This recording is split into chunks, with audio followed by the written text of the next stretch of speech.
Have you ever wondered why, when people think of dragons, they picture a terrifying, winged lizard with a monstrous head and a long, sweeping tail?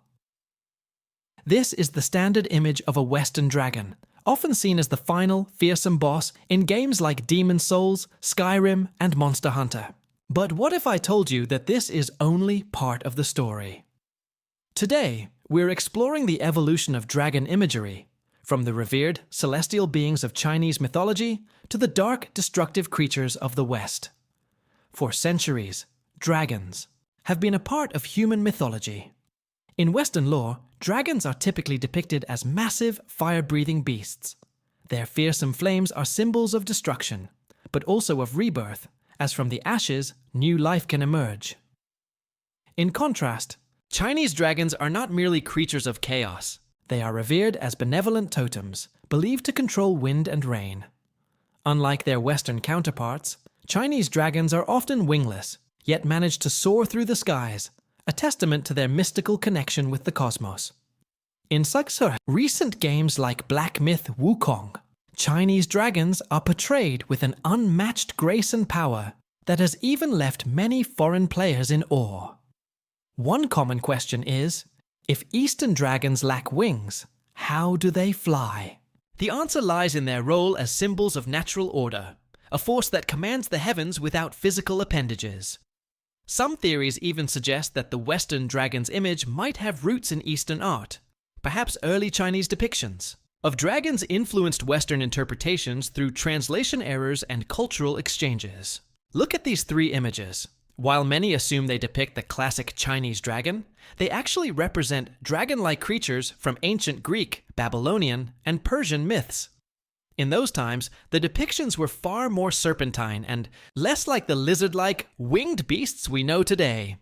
One fascinating theory about the origins of the dragon image is tied to the discovery of gigantic, dinosaur-like fossils. Ancient people might have unearthed enormous snake-like skulls and, unable to comprehend their scale, imagined a full creature, thus giving birth to the legend of the dragon.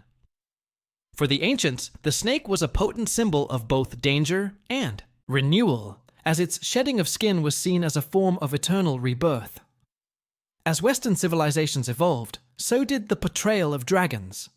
Initially, dragons in the West were not strictly evil. For example, in early Babylonian creation myths, a dragon-like figure known as Tiamat, sometimes depicted as a primordial sea monster, played a role in the cosmic order.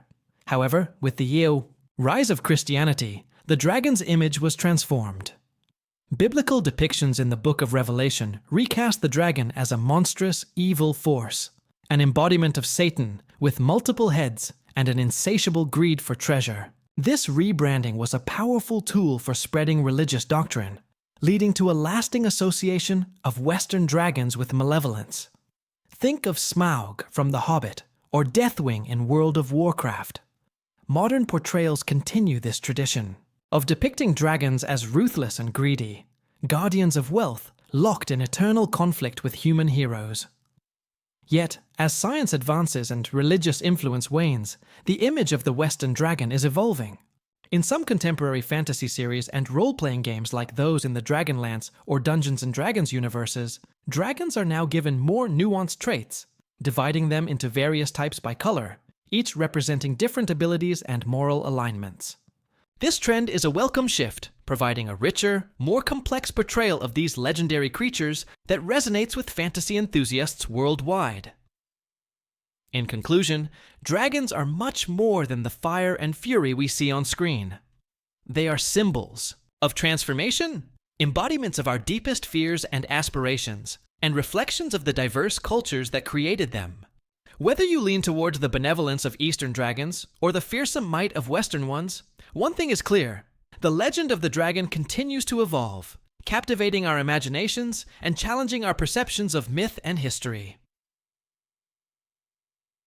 What do you think? Is the Western dragon truly a product of cultural evolution, or is there more to its sinister image? Share your thoughts in the comments and join the conversation.